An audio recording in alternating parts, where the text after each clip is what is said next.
Good evening, and welcome to our March 2022 WILPF Call. I'm Sandy Thacker from Oakland, California, and am part of the East Bay branch. Also on our call team are Ann Henney in Berkeley, California, also part of the East Bay branch, Mary Beth Gardam from Iowa City, Iowa, and Nancy Price from Davis, California.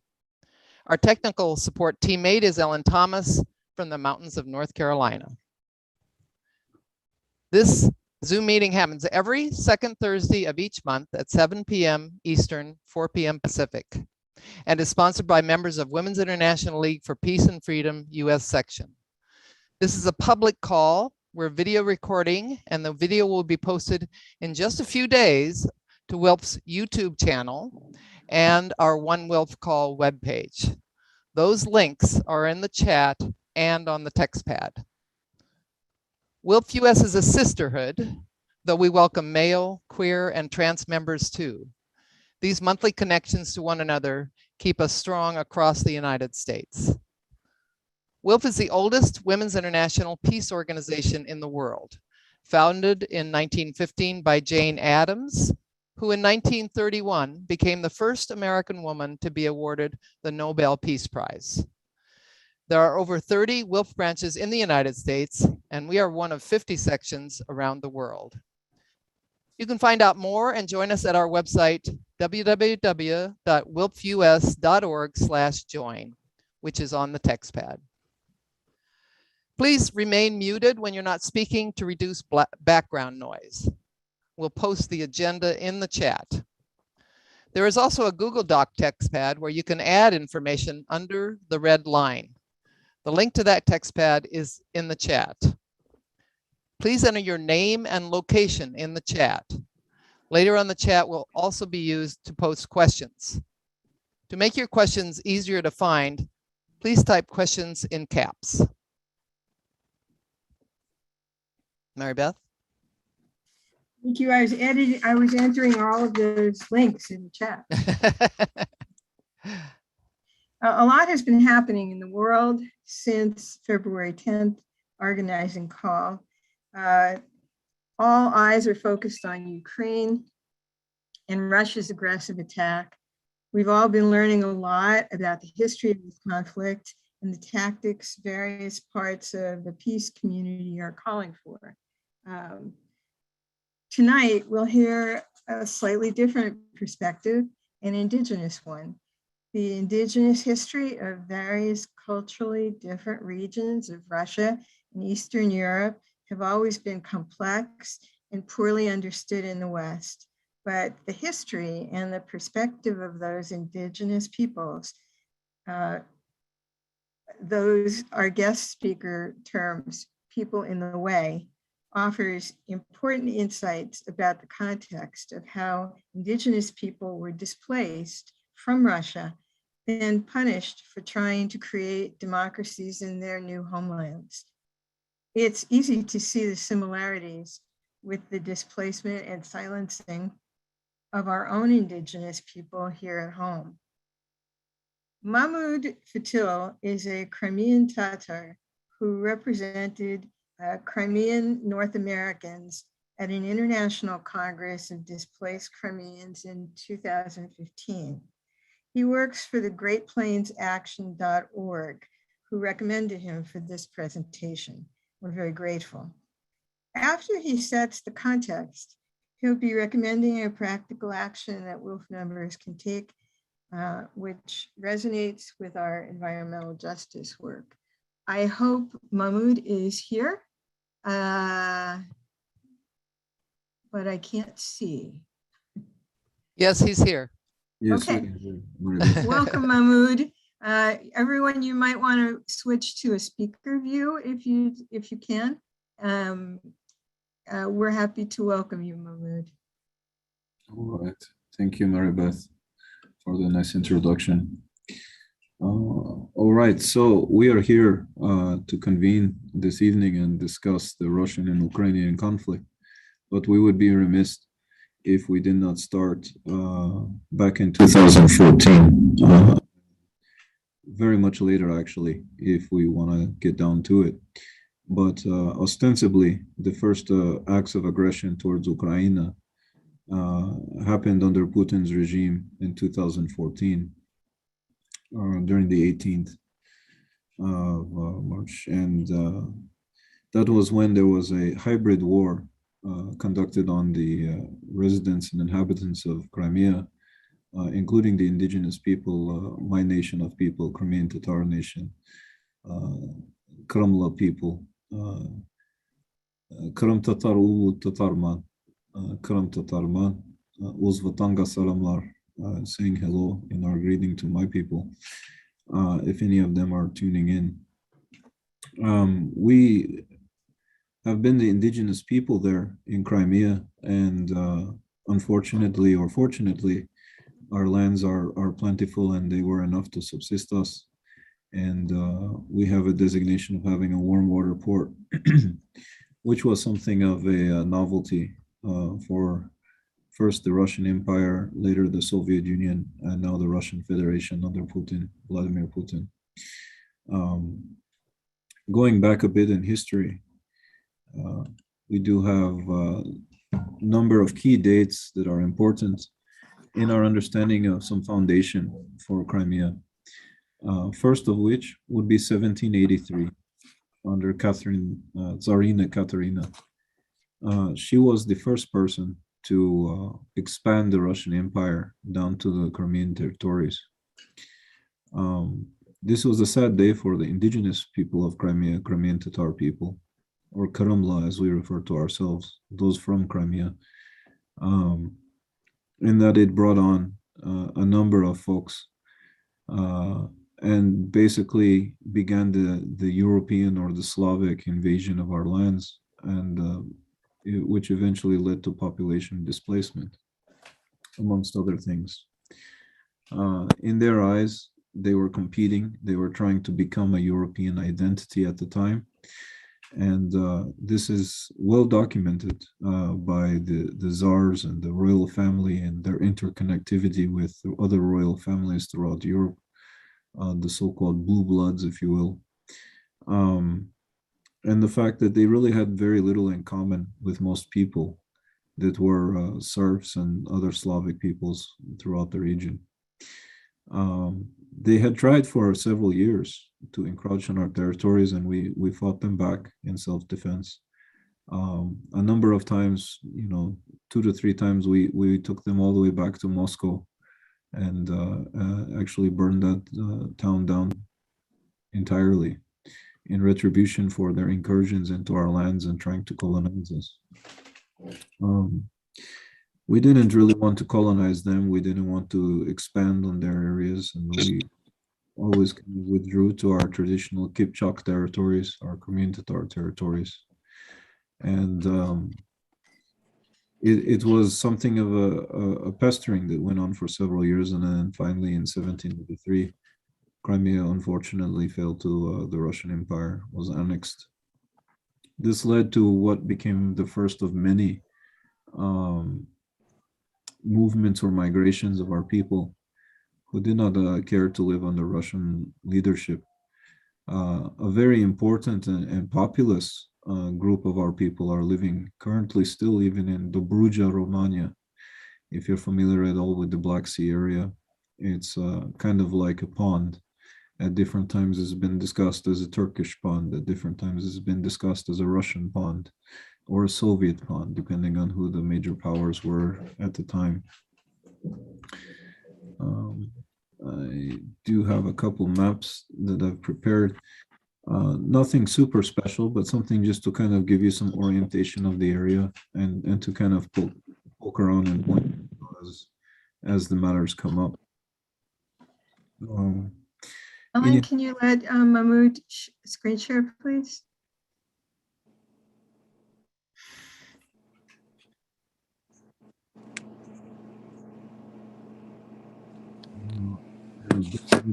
So if you could give me an idea on how to screen share. Okay, you should be able to do it now. It's the green button at the bottom There of we your go. screen, Mahmoud. Simple enough, right? Yeah, you have to pull up your map and then Yep. screen share. There we go. Good So job. this is a map of Crimea. It shows the relation to Ukraine. You'll see they call it a peninsula, but it's not even really attached. There's an isthmus of territory that's kind of loosely connecting it to Ukraine. And that's important for us. We've historically called Crimea or Kurum in our language, Kur, meaning hill. Is a possessive suffix. Kurum, meaning our hill, is actually something that we also, in our poetry and so on throughout the years, have called Yeshil Ada, or the Green Island. It's a very warm and temperate area. At times it reminds you of the Mediterranean, and we have a very mild winter, if that. With climate change, of course, everything and everywhere is changing. We're starting to see more severe winters, and we're starting to see more drought. The drought is being caused twofold by climate change as well as by influx of ever more people under occupation. You can see here 1783 claimed by Russia. You can see here was made part of Ukraine in 1954. Of course, the Russian Empire fell to the Soviet Union. There was the Bolshevik Revolution, amongst a few other things, some civil turmoil. And eventually, Nikita Khrushchev, himself an ethnic Ukrainian, important to note, affixed what was the Crimean ASSR into the incorporation of the Ukrainian SSR. There had always historically been a power struggle between the two largest Slavic groups in the Soviet Union, the Ukrainians and the Russians. And more often than not, the Russians were on top. They had most of the power, most of the political influence, and they, for all intents and purposes, ran. Whereas Crimea, this will kind of give you a better understanding. I figured just basic tutorial here. Crimea, again, as I mentioned, loosely attached a series of isthmus here to mainland Ukraine. That's also important because a lot of the infrastructure, the electricity, the fresh water, all of these things are connected to the mainline grids of Ukraine. None of them are connected by Russia.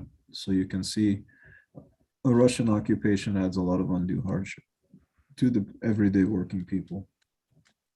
Russia has a population roughly 146 million, Ukraine 43.3 million, and Crimea 2.4 million. It's situated here, as I referenced, the Black Sea.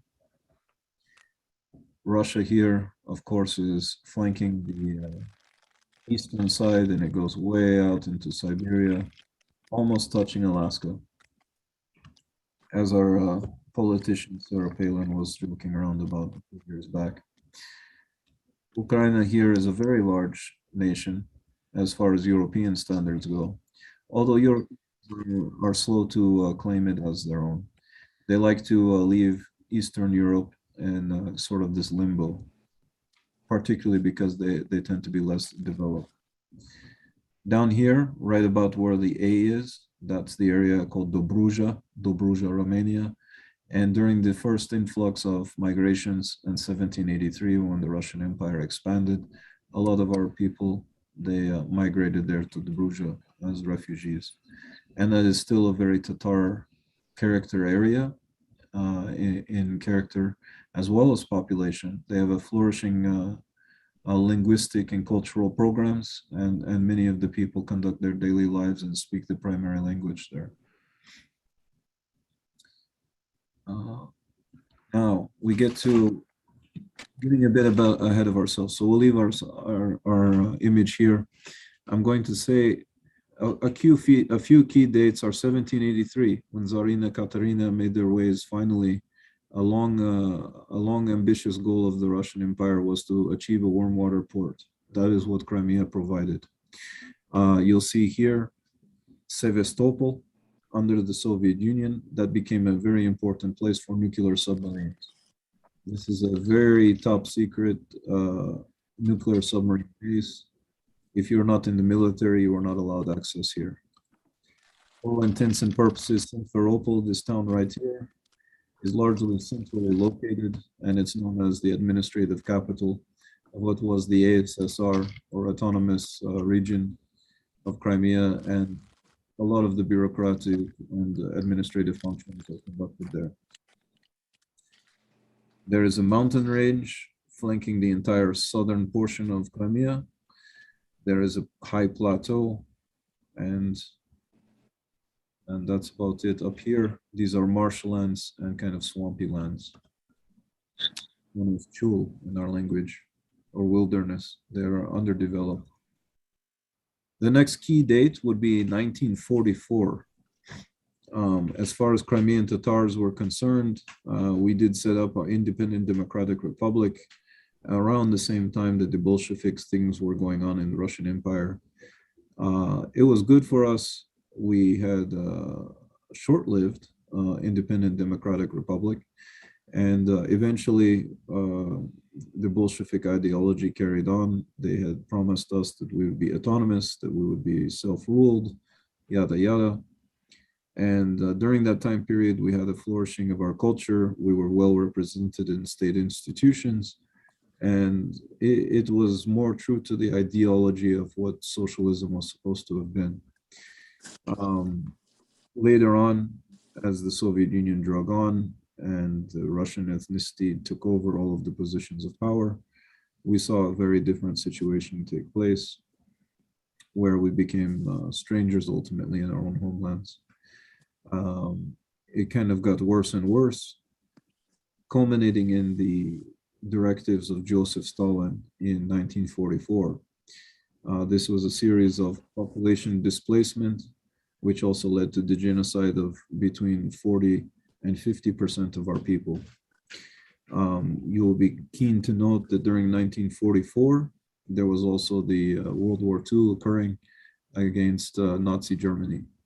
So taking advantage that all men of 16 years in age and older were conscripted to Soviet military and fighting Nazis through Europe. They rounded up women, elderly, and children, and the infirm. They placed them on cattle cars, and they shipped them for what is a 12-day journey by rail to Uzbekistan in Soviet Central Asia, Uzbekistan, Turkmenistan, and a very small group to Kyrgyzstan. Today, we find ourselves spread out in diaspora across 16 nations. However, at the collapse of Soviet Union in 1991, there was a very large effort for many Crimean Tatars to return back to free and independent Crimea under the framework of the nation state of Ukraine. Next, we have something that is perhaps the modern equivalent to the worst nightmare for Crimean Tatar people. The strangers returned, the enemy returned, a Russian invasion of Crimea in 2014. As I had mentioned, 1991, at the collapse of the Soviet Union, meant a huge influx of Crimean Tatars returning to the homeland. Though we were vindicated of any type of collaboration or any type of traitorous accusations made under Stalin's regime, which were the basis for being deported by Nikita Khrushchev, there were absolutely no efforts to repatriate our people. In fact, due to the internal Soviet policy of passports, we were not allowed to travel freely and to return to Crimea voluntarily. That did not mean that some people did not try. Some people did make it clandestinely in an underground railroad sort of fashion, meeting people, safe houses here and there, and key figures who did make it back and establish themselves one way or another. And they helped the newcomers get off their feet. My family were one of those folks. There was a very key figure, Vijay Akashka. She helped many of the early returning people return to Crimea. And that's basically how my story started. If it wasn't for that lady, my family would not have gotten back there.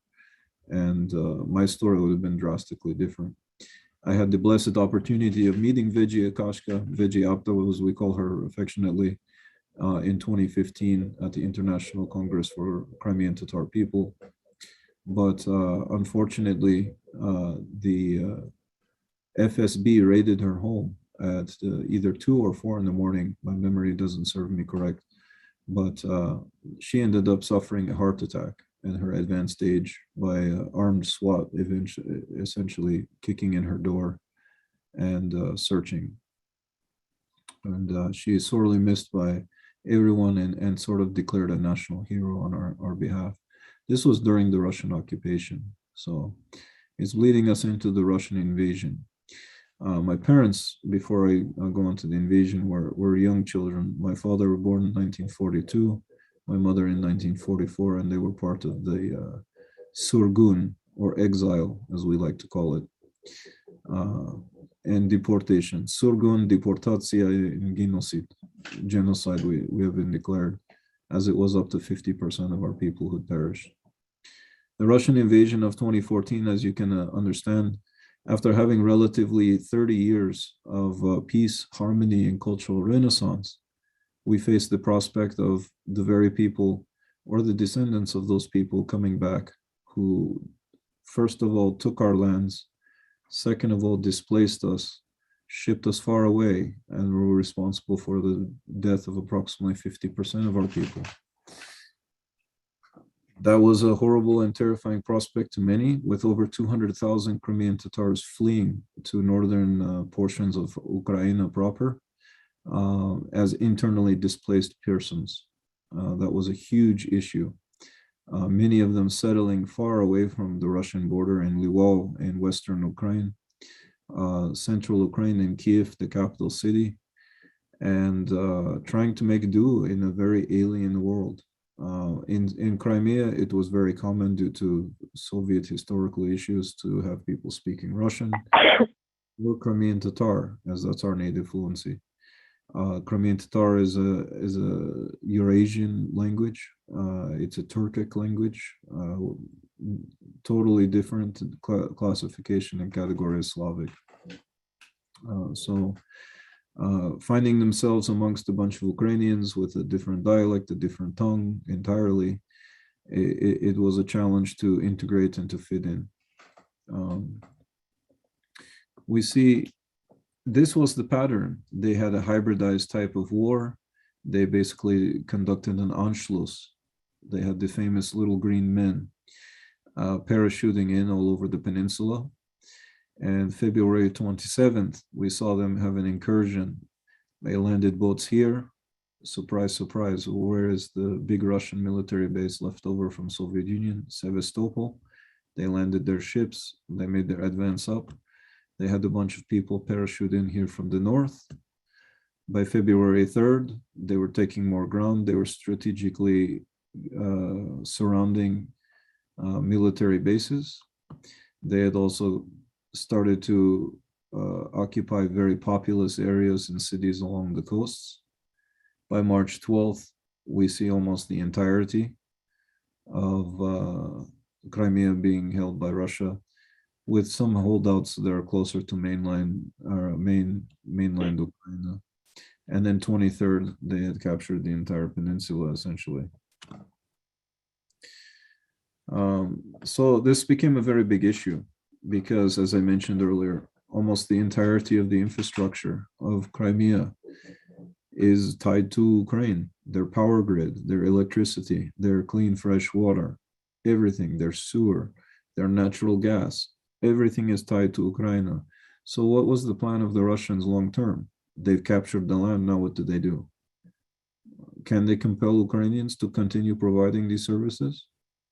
Who knows? At the threat of a gun, at the threat of taking more territory? That was something that they had not really thought out very well. The Ukrainians were very scared that they were going to face losing even more of the territory. As I'm sure many of you are aware, there's currently been an ongoing conflict since around 2014 in the eastern province of Luhansk and Donetsk in the Donbass region, a very industrialized region famous for coal mining and metallurgy. And they're very concerned. Would they come and take the whole country? Ukraine does not have anywhere near the military capability of the Russian Federation, even in a weaker state that it is now compared to Soviet Union. So a lot of people were concerned. This image was just kind of giving you a better perspective. This is Ukraine proper. You see here from the last one, this area was held by Ukraine to almost the end. Reasons being, it's much closer to mainland Ukraine than the rest. They do have bases here. They were able to provide support. This year, This is an area called Circassia, if you ever heard of the Circassians. They were an actual ethnicity genocided also by the Russians, non-Slavic people, another Caucasian or Caucasian people. Sochi was their historical capital. If you recall from a few Olympics back, they held the Winter Olympics in Sochi. This area came under control during the Russian Empire. And as you can see, they almost tip or touch here, but they do not. So the Russian idea was they can't force a belligerent Ukraine to provide services. They're going to start building new infrastructure, and including a land bridge between this portion of Russia, traditionally called Kuban, over to Crimea. We see here again, just to make things clear, Ukraine, Crimea, or Krim. This is Kara Deniz, how we call it, the Black Sea, and this is Russia.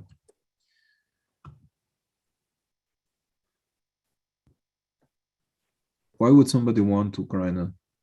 That's a good question. They used Crimea as a military base.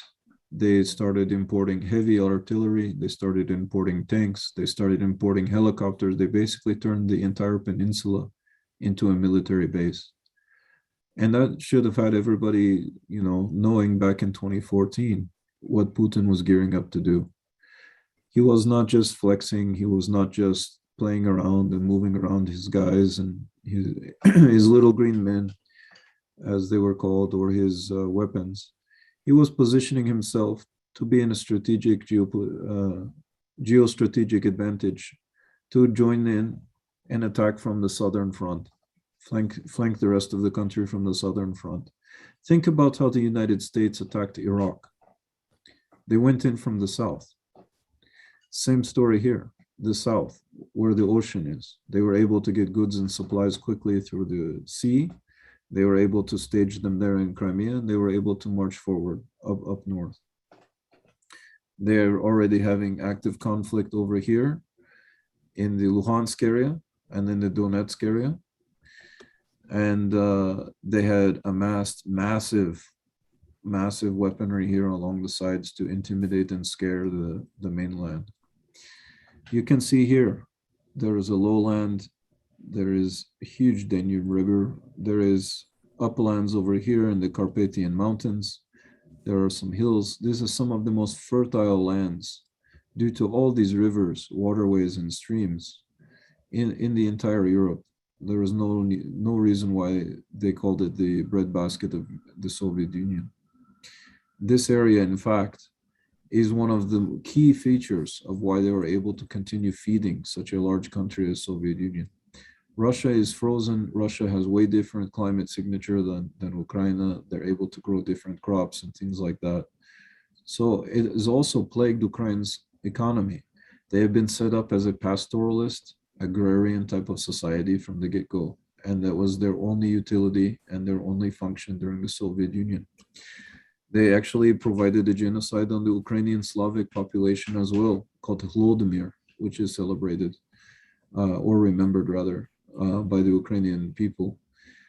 That's when they increased artificially the grain quotas and starved the people farming the wheat and the grain that was feeding everybody. At the same time, they were exporting wheats and grains. It was horrific. We heard stories of people resorting to cannibalism.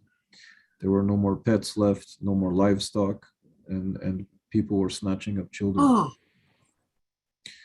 Yeah. Now, you may ask, why does Ukraine matter? It's one of those Eastern European countries. This is why it matters. This is an overlay from the CIA book. To show you, it's essentially as large as the majority of Europe. This is an overlay of Ukrainia's territory on top of modern Western Europe. And you can see it covers a majority of that landmass.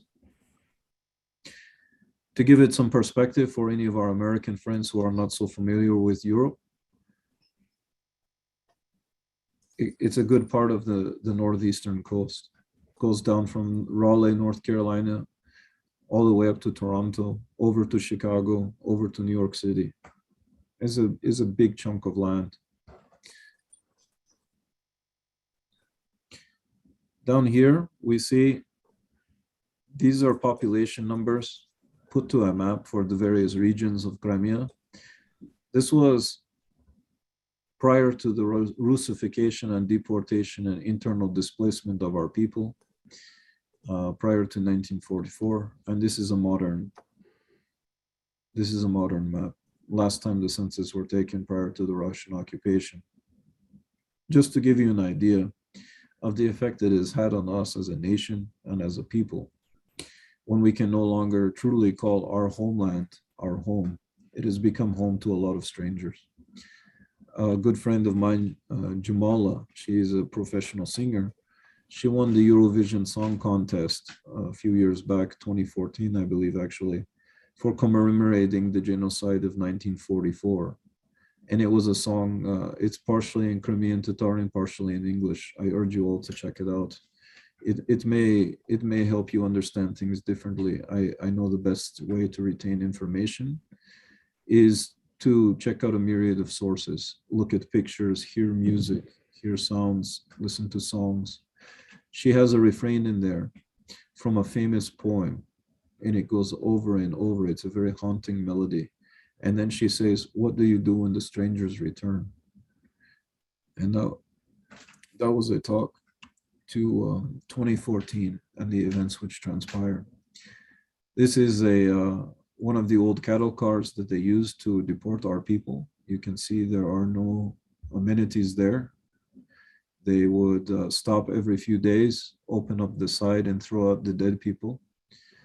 The persons recollecting what happened, they would kick out a corner board and they would use that as a makeshift toilet.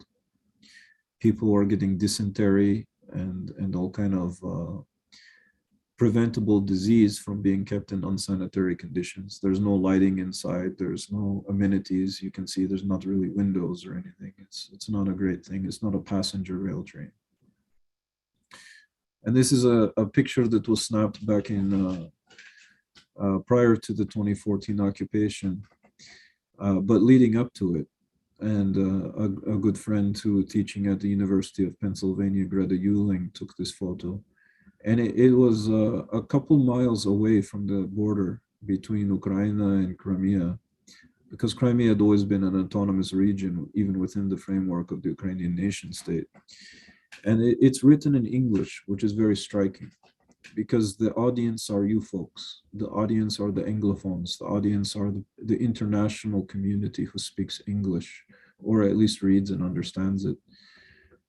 It says Crimea is Ukraine. It's got to be free. Now, our people, the indigenous people, Crimean Tatars, we abstained. We spoiled our votes. We did not participate in that election. We protested. I'm not sure if that was a successful maneuver or tactic, because obviously then the sham election went on. The opposition voice was not counted, and it looked like they had the overwhelming support. Since then, even more Russians have been brought in. Our freshwater supplies are strained, and we are depleting quickly the groundwater there.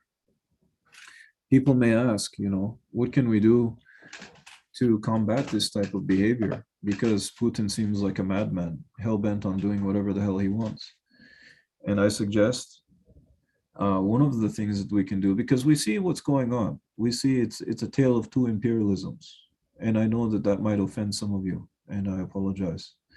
But it really is. It's a tale of two imperialisms. We've got a creeping and encroaching NATO.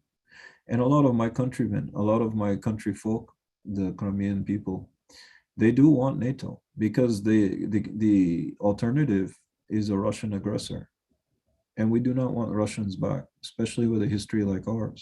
50% of our people have perished at the same time that we were fighting off Nazis for them in their military ranks. We had many heroes of the Soviet Union who took out a lot of Nazis. War is bad, but we can all agree the things that Nazism stood for were horrific. Those people were shocked to return to their villages and find them emptied of all of our people. There is a story about a town called Arabat and they forgot to take out the Tatars from that area, from that town. They were scared of the reprisals that they would face under Joseph Stalin. So they rounded up those people en masse. They put them on a boat. They took them out into the Black Sea and intentionally sank the boat because they had missed the train. They killed them all, women and children and elderly folks. And that's not okay. That's not all right. So what do we do with an old style imperialist like Vladimir Ilyich Putin? What do we do with Vladimir Vladimirovich Putin?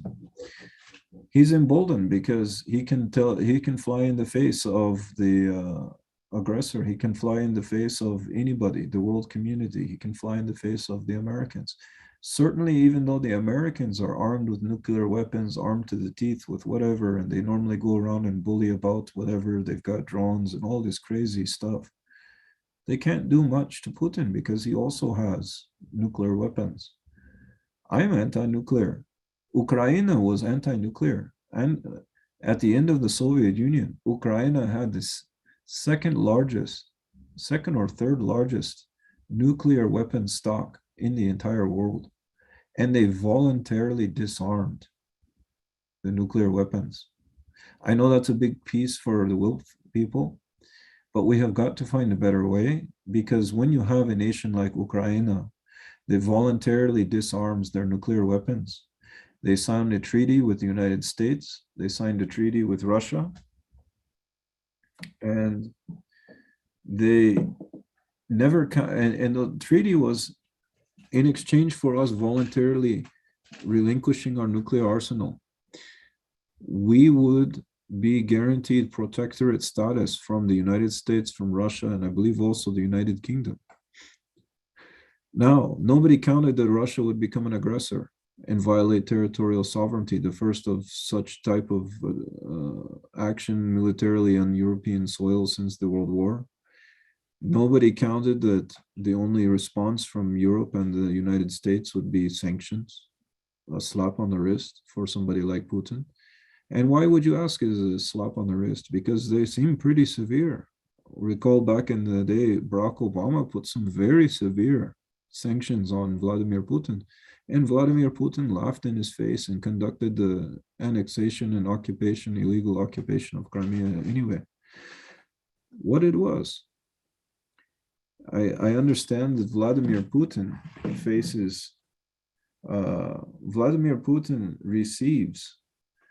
very much like many developing nations, most of the economy is based on resources and resource extraction. So Russia takes in anywhere between 500 million and $1 billion from fossil fuels daily. And that's a combination of natural gas and oil, other petroleum products. They're in the coal game. They're in the hardwood harvesting out of Siberia. They've got the Chinese out there cutting down forests. They're in it all. But just from fossil fuels, 500 million to $1 billion per day is what they are receiving. And with money like that, they can go to war whenever they want. They can bully their neighbors. They can bully their adversaries, and nobody can do anything to them. If the United States says, hey, we've got nuclear weapons and we're going to stand up to you, well, then we're at a Cold War again. And that's not acceptable. That's not tenable for anyone. So what I would suggest is that we really take it serious, that we need to transition to renewable energies. We make a push for it. We look up our representatives, our local representatives in our cities, our towns, our local representatives in our states, our congressional and our Senate representatives.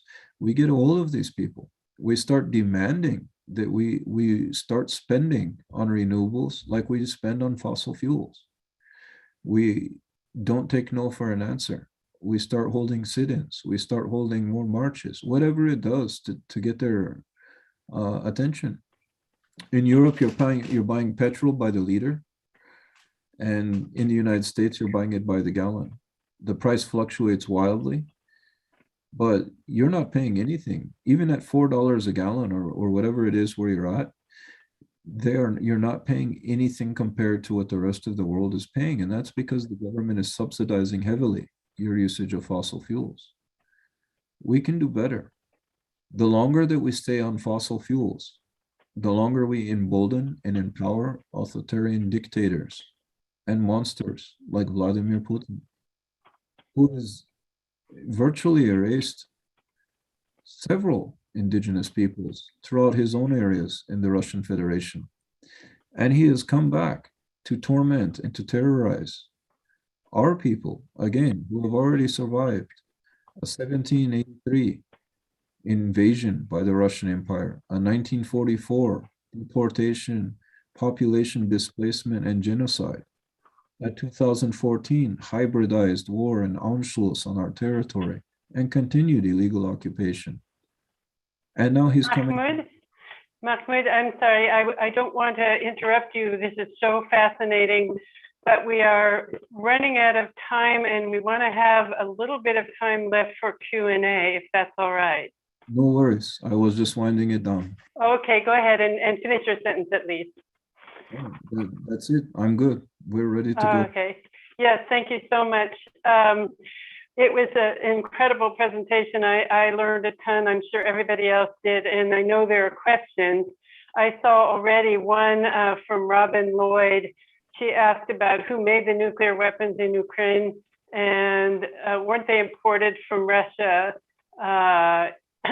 in the same way that Germany hosts US nuclear weapons? Not necessarily. I mean, the Soviet Union was a single political entity at that stage, and these nuclear weapons were staged throughout the Soviet Union. It's very hard to tell where they were manufactured, whether it was in Russia proper, the RSFSR, or if it was in Ukraine. As you are aware, we have Chernobyl, we have various nuclear facilities throughout the nation of Ukraine, and as they do in Russia proper. So I cannot guarantee you that they were manufactured in Russia and transported to Ukraine or vice versa. Okay, if you would stop sharing your screen, then we can also see people who might be raising their hands physically. People want to ask Mahmoud a question, please type it into the chat and use caps.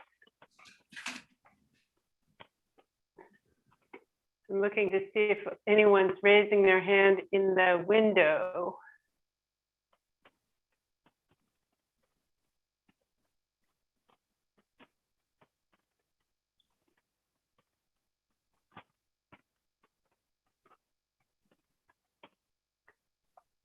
Questions, anyone?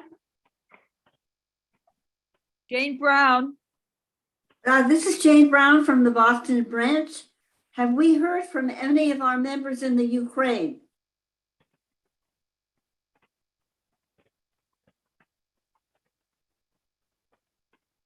I'm not sure that we have a branch in the Ukraine, Jane. Darian, do you know? Have a branch in Russia? I can just say that we had a contact in the Ukraine who was active with a group of peacemaking women, and I understand that she has safely arrived in some place outside of the Ukraine.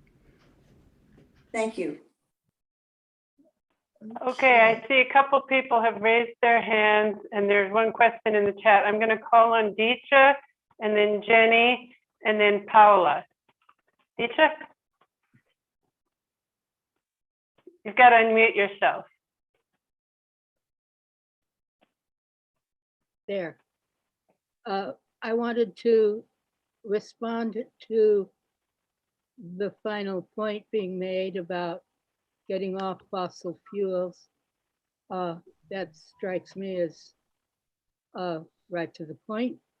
And one thing I thought could be done about it would be to campaign to get people, particularly in the cities, to get out of their cars and use public transportation, and to beef up our public transportation systems. Here in San Francisco, a lot of them are electric trolleys, and I don't think those are polluting. I don't know what their source of energy is. but that's what I have to say.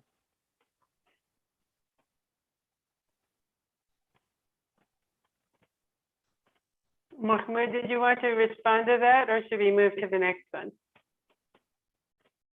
Yeah, I agree. I was just typing answer. Public transportation is always a good move. Systemic change is always a bigger impact than individual changes that we can make. So I support that. As long as we have clean and reliable public transport that's convenient and that people will actually use it, let's go for it, you know. Great, thank you. We've got a bunch of questions now. Jenny is next. I think after Nancy, we won't be able to take more. So Jenny, go ahead. Yes, Teresa, I see you. I've got you. Hi, can you hear me? Yes. Hi, I'm just wondering if the indigenous people of Crimea have worked at all with the American Indian movement at the United Nations Human Rights Commission? Yes, I'm not sure of the American Indian movement, but we do definitely have solid contacts with other indigenous folks throughout the Great Plains and here in North America. Actually, a Lakota individual advised many of our people to reject the ideas of having a formal reservation created for us within the nation state of Ukraine. They termed it to us more of a POW camp than something that would be beneficial to us, and we ultimately declined that offer by the nation state. Okay, I'm just going to name who's coming next. Paula, Virginia, Teresa, and Nancy. Okay, and I think that's all we'll have time for. Paula, actually, I'll just read your question. Transitioning to renewable energy is a long-term strategy. What is a short-term thing to do?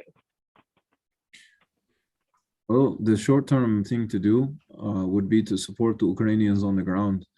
I know that this group may have some issues with supporting the war effort, but there are a lot of people that are going to be requiring aid. So donating in that way would probably be the best for right now.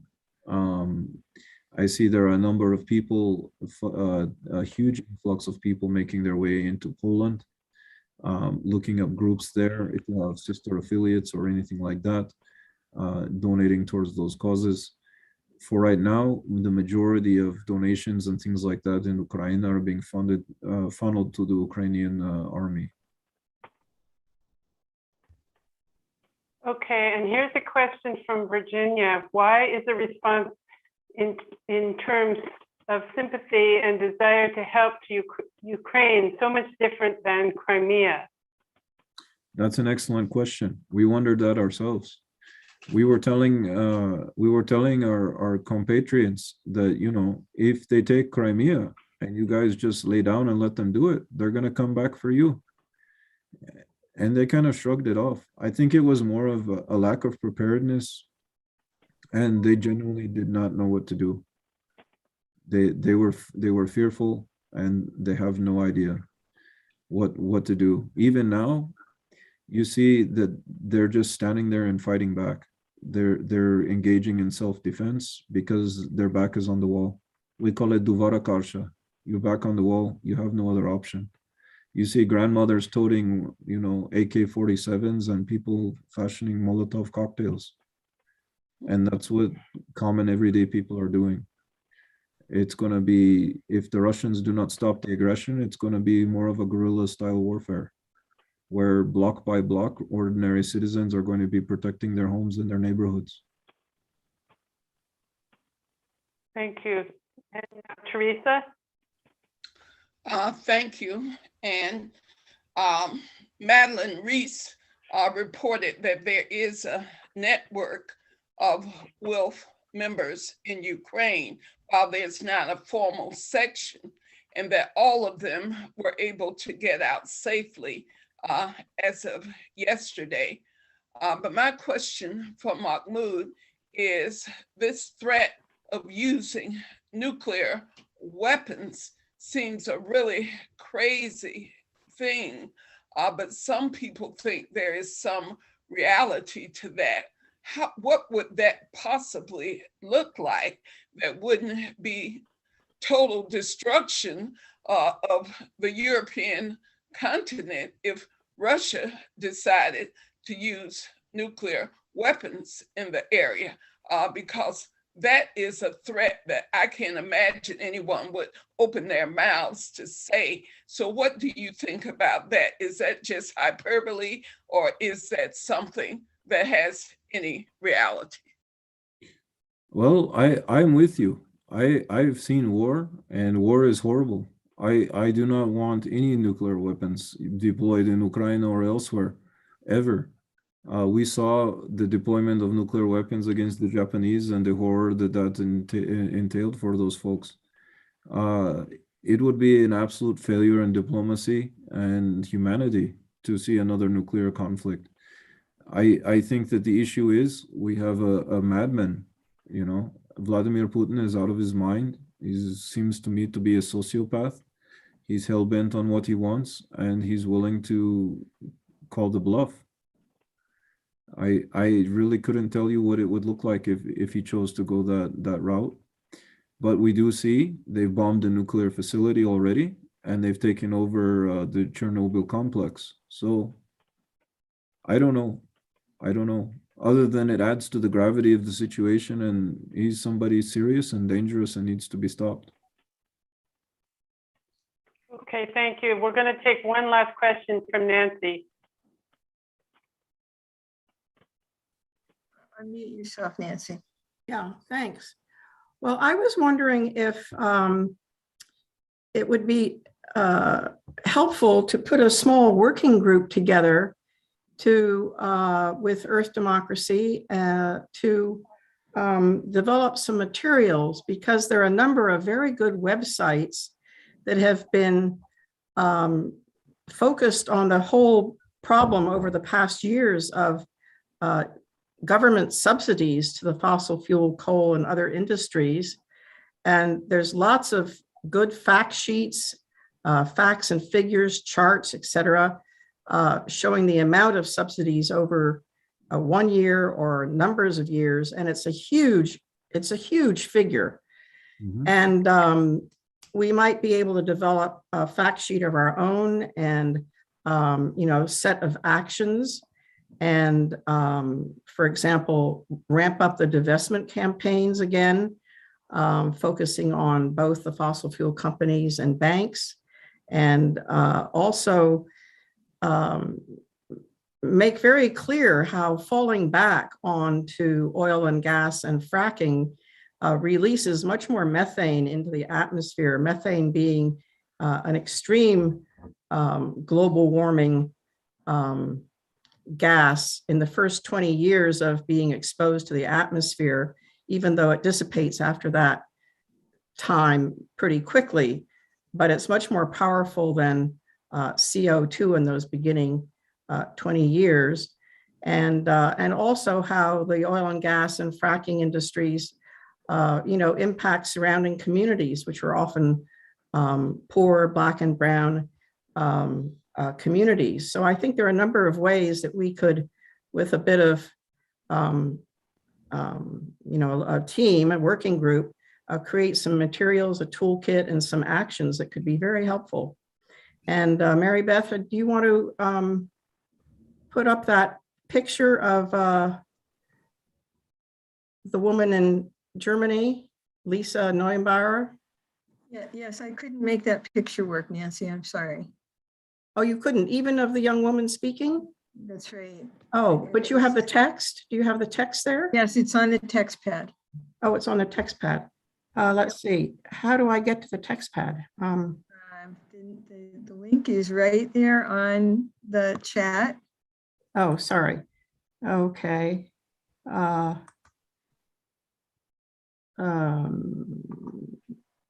Text pad. Good. Thank you. Yeah, I think, I think that Mahmoud's suggestions are so good, and about contacting our members of Congress. And unfortunately, the Republicans and the folks on the fossil fuel train are already doing that.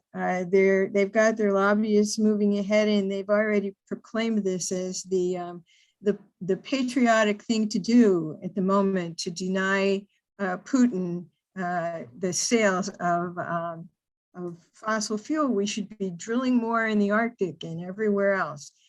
So I really think that it's really time for us to organize and contact our Congress members quickly to try to derail that train and get them to see the sense of doing a more long-range approach that is sustainable and addresses oligarchs both in Russia and oil oligarchs in the United States. I see Mahmoud has his hands up. Go ahead, Mahmoud. Yes, the situation is that I suggest we subsidize renewable energies so that they develop at a much quicker rate. Yeah. We see people arguing around that they don't like the windmill or the wind turbine the way it looks, that it's dangerous for birds, it creates noise that bothers people. So let's make different ones. Let's re-envision what that looks like. You know, the blades are a hazard. They have to be buried in landfills because they're some type of fiberglass we can't reuse. Let's make it look different. Like, Yeah. we used to be a country of innovators here in this United States. What happened to that? Why are we stuck on, we can only do one thing and we're going to do it over and over, mass replication? We've been talking and having those same windmills for over a decade. Why don't we have any type of innovation in that sector? Because we're not subsidizing it. Instead, we're subsidizing a fossil fuel, dead dinosaur, whatever you want to call those. And it's to our detriment. We've seen here in Iowa, it did not snow until after Christmas for many parts of the state. If people are still denying that the climate is changing and that the planet is heating, we've got some serious issues. The best way to go about this is to really light a fire under the folks that are making the decisions for us. And we all know that their palms are getting greased by the industry and the lobbyists. So we need to make our voices louder. I really like the comments by Nancy and Mary Beth. And I think that that's a tangible thing we can do without necessarily arming people and buying bullets. You know, a lot of people have concerns about nuclear. I myself have concerns about nuclear. And it's like anything. Look at inflation right now. $1 buys you almost nothing. And some other countries like Turkey, where I was living for a while, we had inflation skyrocket overnight where people were carrying around big trash bags full of dollars and, you know, liras and bills. The currency became worthless. So let's do that to Putin with his oil and gas reserves. Let's make it become worthless so he can no longer weaponize it against his neighbors and other people, and especially indigenous people who have had a rough shake for all these centuries. Mary Beth, may I add something to the discussion? Yes, quickly, and then we're going to move on. Yeah, I'd just like to say that the fossil fuel subsidies are so enormous that I think if we were able to develop a small fact sheet that shows how moving the money from fossil fuels to, as Mary Beth and Mahmoud said, to sustainable green energy, local grids, state grids, weatherization, all sorts of ways, that it would just be it would be such a motivator for people to see what our tax dollars are really supporting and how we could move the money from fossil fuel to green energy. So if anybody would like to help with this little sort of working group, I put my email and my phone number in the chat. So contact me if you'd like to help develop a few materials. Thank you. There are some talking points on the text pad with links that can bring you to more information. Sandy? Okay, yes. Well, Mahmoud, thank you so much for putting a lot of this, what's going on now, into historical perspective, and seeing how Crimea and Ukraine have, you know, how they relate to all of it historically, and also giving us, instead of just a doomsday story, giving us some ideas that I think we can act on as an organization, as Nancy talked about. And we just have to keep fighting so that we can hopefully turn this around. So thank you very, very much for sharing all of this with us. We really appreciate it. You. So Mahmoud's suggestion to using this moment to press the government to shift investment in fossil fuels to renewable, sustainable energy solutions makes good sense. It fits well with our time-honored efforts to lift up water protectors, our World Water Day, Earth Day, and more recently our militarypoisons.org project. So Nancy again is here with us to update us about how you lead your community in testing for PFAS, forever chemicals, and raising the specter of the military's role in contaminating the planet's most precious resource, water. Nancy, please try to connect the dots for us.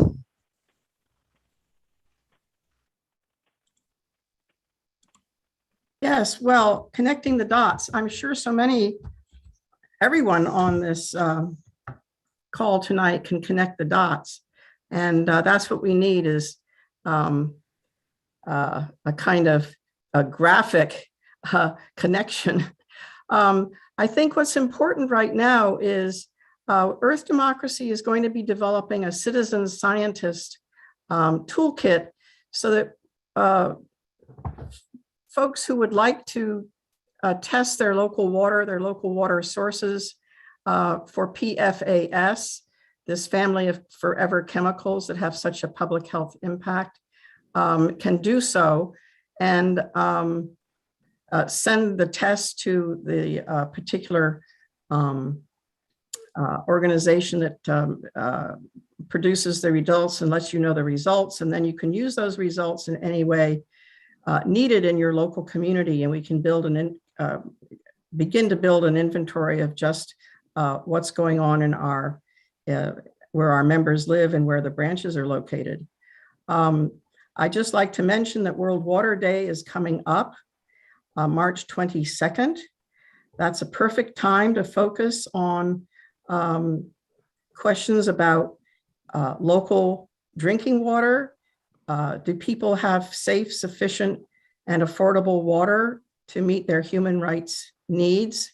And is that evenly distributed across the community? Or are there neighborhoods that have problems with safe, clean, and affordable water that WILPF members and branches could reach out and work with to bring that to the attention of local authorities and to advocate for public water and not allow for local water systems to be privatized and therefore water become more expensive.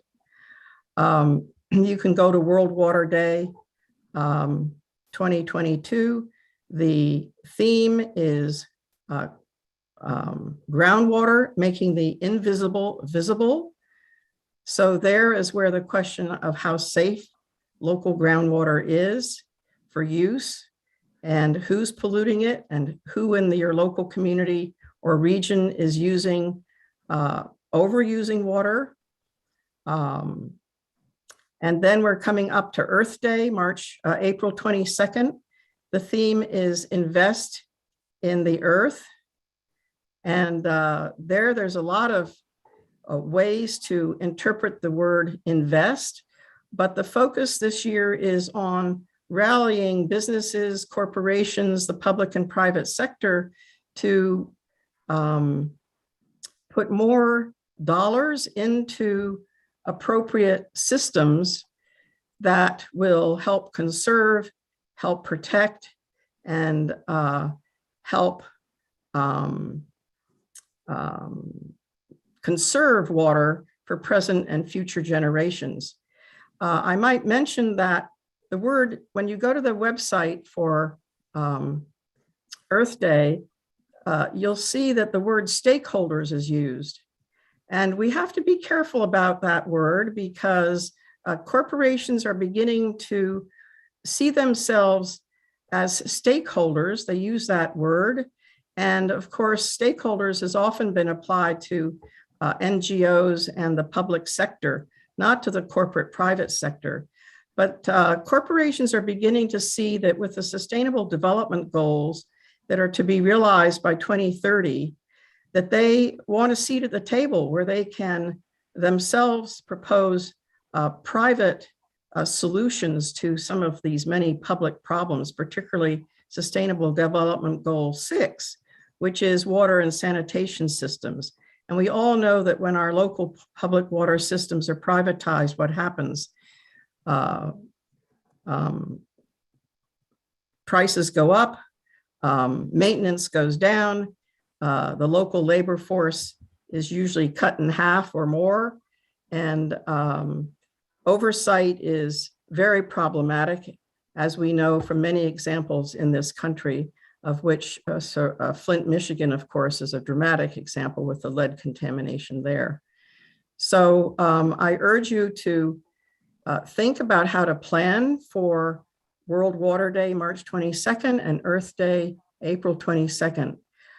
Keep in mind that Earth Day was created in 1970 by Senator Gaylord Nelson, who himself was an environmentalist, and by Randy Hayes, who was an anti-war Vietnam activist. So Earth Day came about with the conjunction of the anti-war, peace, and environmental movements. And so it's quite appropriate, I think, having heard Mahmoud and talking about the fossil fuel industry, to realize that the youth climate movement is now talking about the fact that wars are fueled by the fossil fuel oligarchs, banks, investors, and they're beginning to see that they can join with the peace movement and move forward this agenda of transitioning away from fossil fuels and war to peace and a sustainable planet. So I look forward to all the ways that you can create actions and join in these two wonderful events in March and April. Thank you very much. Sorry, Nancy. Okay. Thank you so much. Okay, we've got a couple more things on our agenda. We're organizing across the country for solidarity actions that lift up voting rights, protections, and economic justice for the most vulnerable communities. As part of our support for our partner, the Poor People's Campaign, Emily Keel of our Triangle branch in North Carolina is here to give a brief report back from the WILPF Poor People's Campaign Working Group. And then Diane Blay will briefly connect the economic justice work of the PPC with WILPF's own mission and issues. Emily and Diane, welcome. Thank you. Thanks for giving me a minute to update members on the WILPF Solidarity Action with the Poor People's Campaign. Our goal is to have many of our members attend the Poor People's Campaign rally on June 18th in DC, where a massive number of people will gather to show the power that poor and low-wage people are building to be able to shift priorities and policies in the country. We will be showing up for the 140 million low-wage and poor folks in the United States who are most impacted by the interlocking injustices of systemic racism, poverty, ecological devastation, and the denial of health care, militarism and the war economy, which we see in action now, and the false moral narrative of religious nationalism. Please join us in DC by signing up at the link in the text pad, which is poorpeoplescampaign.org/June 18. You can RSVP there and receive information on bus travel. If you're not able to make it to DC, you may find that your state is having rallies locally, also shown at that same site. So please support your state's campaign. If you live in Wisconsin, Pennsylvania, New York, LA area, or North Carolina, please show up and support your state for the upcoming events. If you can't go to DC, then consider donating to lower income people who can make the trip. Contact organizations that your branch works with, like labor unions, Black Lives Matter, NAACP, other social support groups, faith communities, and ask them to participate. There's a sample letter to send to them in the text pad, and also a letter to branch members just to use if you'd like and to modify. Our committee has started a project of making individual videos in which we express our commitment to the campaign to inspire others. Laura, Joy, and I have videos at the San Jose YouTube site linked in the text pad. Please take a look and make your own 1 to 3 minute statement. You can contact Rowan Fairgrove by texting her at her number also in the text pad to set up a time for her to record your video, or make your own recording and send it to her so that we all inspire each other to support this national campaign. I'd like to thank Diane Blay for her work. She's going to talk to you about her findings, linking the PPC agenda to WILPF's issue committee priorities. Thank you for letting me speak. And while listening to Diane, think about how with WILPF's commitment to peace, we must also unite to work for justice. Thank you. Thank you, Emily.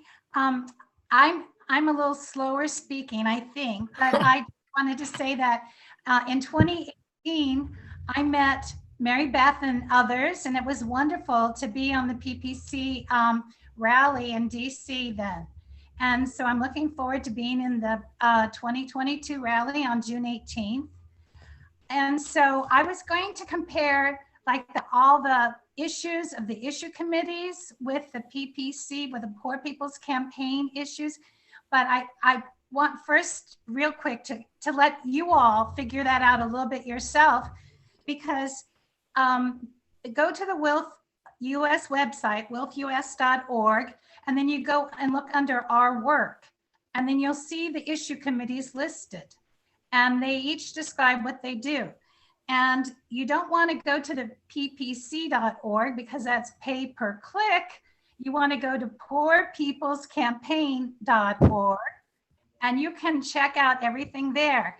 And basically what will happen is that you'll get this sheet, and it has first about, and you can read about the campaign, and then it has reconstruction. And I went, reconstruction? Well, they consider this the third reconstruction. The first was after the Civil War. The second was the civil rights. And they want to have a reconstruction now so that poor people have rights. And basically they're fighting against systemic racism and militarism and different things that they've been working for 50 years, ever since Martin Luther King came out with this.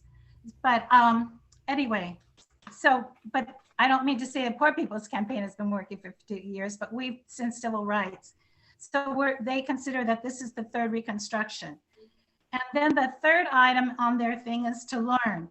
And one of the things that they have is a moral budget. And this goes hand in hand with the Disarm Committee, because of course, we want to have a decrease in the military budget. They want a $350 billion decrease. And basically that was what was talked about in the Call for Peace campaign, in the 2021 Call for Peace put out by the Disarm Issue Committee. And then the next thing that the Poor People's Campaign talks about is take action. And they have all the state campaigns, you can learn about them there. So getting back to the issue committees, Earth Democracy and the Women, Money and Democracy have united to work for human right and health and safe food.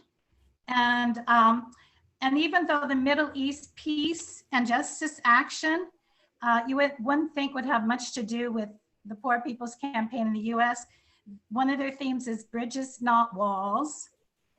And then the Cuba and the Bolivarian Alliance talk about scholarships so that they're for the Latin American School of Medicine. And so Advancing Human Rights has different subcommittees, including immigration and in mass incarceration and the death penalty. And these are two big topics for the Poor People's Campaign. So I suggest you all go and can do research on your own. And this was just to give you a flavor. But I did want to admit that Emily has already talked about issue committees on the February 16th kickoff event, which you can see online. If you go to YouTube and then enter WILPF space US, you can see all the videos and you can see the kickoff. And Emily did talk about the issue committees and some parallels with PPC. Plus there were some great videos and things like that. So that's my report. Thank you. Thank you. Yes.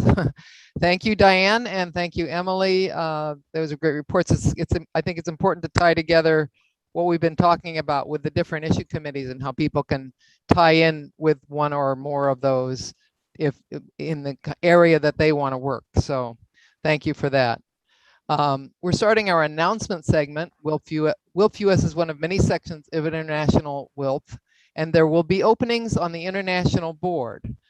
Section President Darian DeLu is here with details about how to nominate someone or yourself for any of these positions. Welcome, Darian. Be sure to put the details into the chat and text pad. I've already put the details in the text pad. I think they're too numerous to put into the chat. However, this has also gone out to the branch's listserv, and if people have questions, they can always contact me. So I'm encouraging people to self-nominate now for all the WILPF International Board positions. As people hopefully realize, the International Board provides overall leadership of WILPF and as such plays a vital part in WILPF being the successful, internationally recognized feminist peace movement that we are. So you can nominate now yourself for any of the International Board positions, president, vice president, treasurer, and regional representative, and one alternate regional representative. And these folks will form the International Board, serving a 3-year term. How to nominate? You can request a nomination template from me, and I'll put my president@wilpfus.org address in the text pad. Please note, on March 15th in executive session, the board of our U.S. National Section will vote on whether to support and submit nominations for any or all of the positions. So I have to, if you want to nominate yourself and you want the U.S. Section to support you, you have to get that nomination form into me by the 15th so that the board knows to talk about you want to run. Not directly related to that, but a quick announcement. I want to urge everyone to watch for an e-alert coming next week about the new WILPF discussion listserv. The process will start with an invitation to WILPF members only to sign up to be on the new listserv. It will be a discussion space with only a few minimal rules and guidelines. And again, there's more information on the text pad. So that's my quickie announcement. Thank you. Thanks, Darian. Good to know. And with the real need for more tangible international planning and coordination for peace, this position is even more important. So hopefully we'll find somebody soon. Up next is Cindy Domingo from the Cuba and Bolivarian Alliance Committee. Welcome, Cindy. Be sure to put any details into the chat and text pad. Cindy?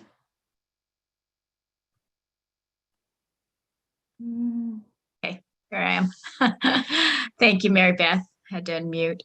I wanted to, our Issues Committee has been working with the U.S. Women in Cuba collaboration very hard on an upcoming National Cuba Conference that is part of a hybrid conference. So if you cannot be there in New York in person, the entire conference will be live streamed. And I will put in the chat, although all the information is in the text pad, I'll put in the chat the websites that you can find out all this information. So the reason for the conference is that we are welcoming the official Cuban women's delegation to the 66th session of the Commission on the Status of Women at the United Nations. That is happening, although all workshops of NGOs are being done virtually. So we have 2 panels in this Cuba conference to highlight women's issues. The first one, which will be at 11 o'clock on Saturday, March 18th, at 11 o'clock Eastern Standard Time. And that that workshop will focus, the name of it is Cuban Women on the Front Line, Advancing Women's Human Rights and Cuba's Families Code.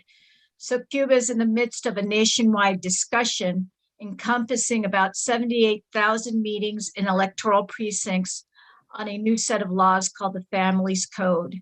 We think that this code, which will be voted on in a few months after these meetings in the country, to change the Constitution, is revolutionary because it's not just about gay marriage, it's about redefining what families are, who composes families in terms of love, and based on humanity.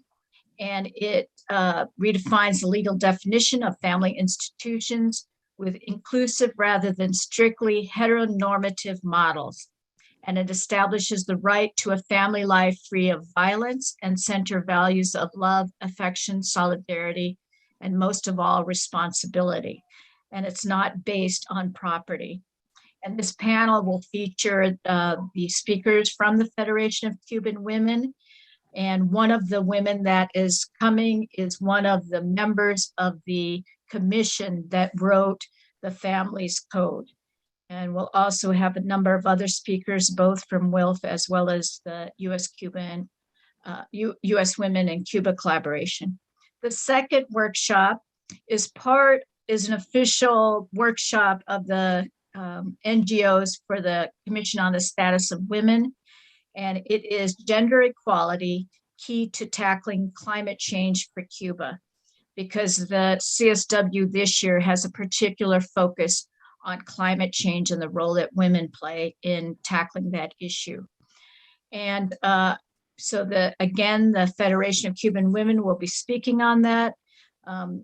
Cuba has a long-term plan called Tarea Vida, meaning life task, and it's a countrywide plan to confront climate change at all levels of society. And I'll be moderating that on behalf of WILPF and the U.S. Women in Cuba collaboration. And we also have Helen Yaffe, a well-known expert and professor in economic and social history, who actually has just done a film that you can look at on YouTube called Tarea Vida. And if you look up Helen Yaffe, and her name is Yaffe, you can find it on YouTube. So we invite you to both of those workshops, as well as if you have time to come the whole day, the whole 2 days. Actually, first whole day is March 18th, Saturday, March 19th. And then the second day is a half a day, which is focused on all the work that you can do to lift the U.S. blockade against Cuba. Thanks. Thank you, Cindy. Oops. Yeah, that's right. Thank you, Cindy. With all the headlines and concern about Russia, you can bet our Disarm and Wars Committee has been busy. Committee Chair Cheryl Spencer, do you have a report for us? Be sure to put the details into the chat and text pad. Cheryl? Yes, thank you very much.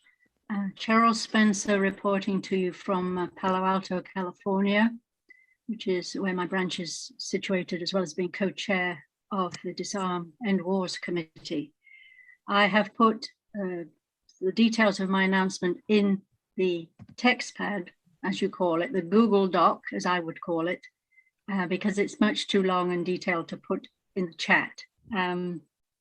So just in case you have not yet read the one-page statement that we have developed on behalf of WILPF US about this terrible situation in the Ukraine, it is now posted and you on the WILPF US website. You heard about it through an e-alert that came to you on the 2nd of March. And in the text pad, I have put the link to that statement. Along with that, there are some background information that we're still developing to help you understand what all the issues are. You heard our keynote speaker talk about 2 imperialistic powers. It's really the US and Russia fighting over Ukraine is what we've got.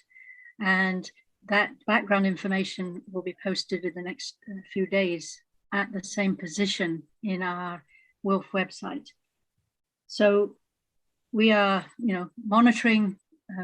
Personally, I monitor the BBC News website about every half an hour, because they have reporters in the Ukraine, they have reporters in Russia, they have reporters in Poland, and they're bringing you up-to-date information on what is happening in all those places.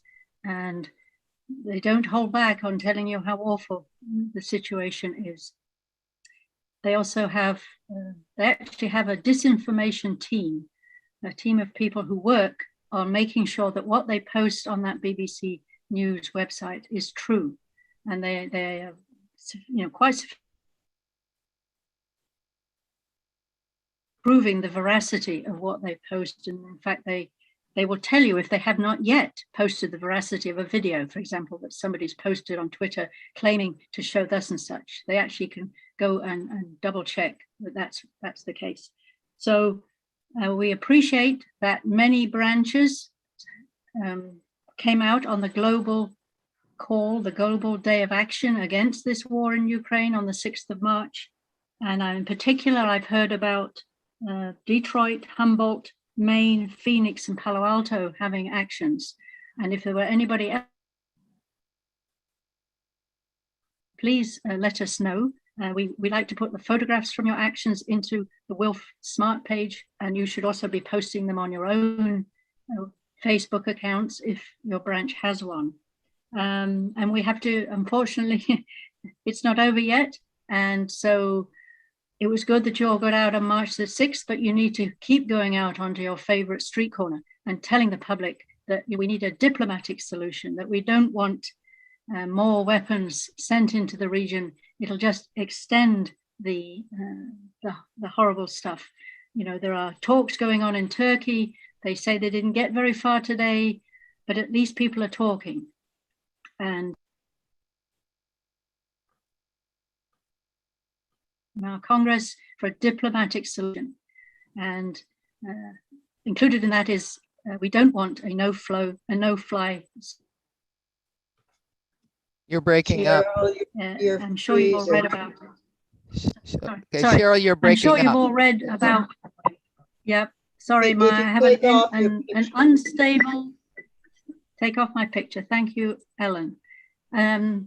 So in the text pad, you have to go down to the 15th page. Lots of good information in the text pad today. I recommend you all go to File and download it as a Word document. The Disarm Committee is looking for new members. And so we encourage you to write to disarmchair@wilpfus.org. If you'd like to join that committee, we will be meeting this Sunday at 7:30 EDT. Remember, your clocks spring forward this Sunday. So if you write to that, we will send you the Zoom link to join us on our committee. We have lots of other campaigns. Yes, Ukraine is very much top of mind at the moment, but in fact, we have about 8 or 9 other campaigns that need getting volunteers to work. And thank you. I see Boston also had a demonstration. Thank you, everybody. I'm done. Yes. Okay. Thank you very much, Cheryl. Yes, so did San Francisco and East Bay. We met together in San Francisco for their event. So where there was a beautiful painting done on the plaza of done by a very famous Ukrainian artist whose work was destroyed by Russian bombs. So I can't remember her name. I'm sorry, but maybe if someone knows it, they could put it in the chat. Next up, we have some good news from our newest southern branches. And Teresa, I think George Friday's gone. So are you going to be making that announcement? What's the latest? Thank you so much. The Fannie Lou Hamer branch was founded in March of 2021, and we have done quite a bit in the past year, including helping to form the Metro Atlanta branch, as well as the Triad branch. And this Sunday, March 13th at 12 p.m. Pacific, 3 p.m. Eastern, we will celebrate our 1-year anniversary. It's a public event on Zoom, and we're happy to have Jan Quarterman speaking as the WILPF U.S. Treasurer, Robin Lloyd representing the Burlington, Vermont branch, and the generations of WILPF membership in her family from her grandmother getting on the ship in 1915. And we have Cindy Domingo, who will be speaking on Cuba and the significance of the Cuban Revolution, in addition to the Cuba and Bolivarian Alliance Issue Committee.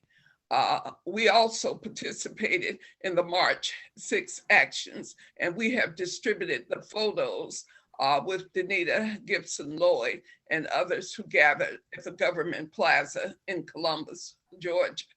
I do want to announce that the Southern Piedmont branch, which split off from the Triad branch, so now in less than a year, we have organized 4 branches in the South to add to the Triangle branch that is probably about 90 years old now. So on a quarterly basis, we'll be having public membership events.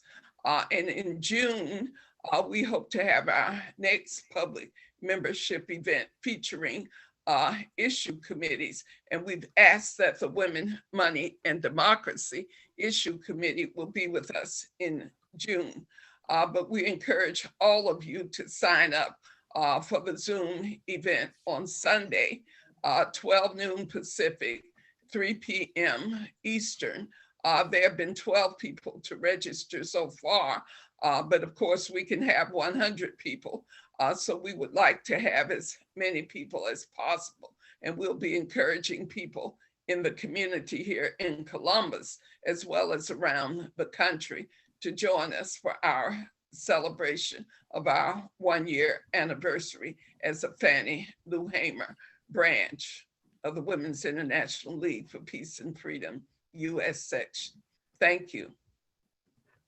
Thank you, Teresa. That is wonderful news, and congratulations for your anniversary and for all the great building you're doing, bringing new branches along and new people into WILPF. It's just wonderful. All right, and speaking of women, money, and democracy, our last announcement comes from Mary Beth Gardam. What do we need to know? So on March 28th, our WILPF US is partnering with our partner and economyofourOwn.org to sponsor a new Zoom of our own. It's all about sharing ownership, how co-ops work in women-friendly ways. So if you've ever wondered exactly how this kind of different business model could help you and your community, you can join this webinar to learn about the amazing Mondragon co-ops in Spain and the growing number of worker-owned businesses in the United States where women are in the majority. So, you know, why is this business model different? Why are women and people of color drawn to them? How do you start one? Where can you get some help? Some of the panelists that we'll have are really very famous. Georgia Kelly is the founder and director of the Praxis Peace Institute that works hard on partnerships to start co-op businesses. Marjorie Kelly wrote the amazing book, The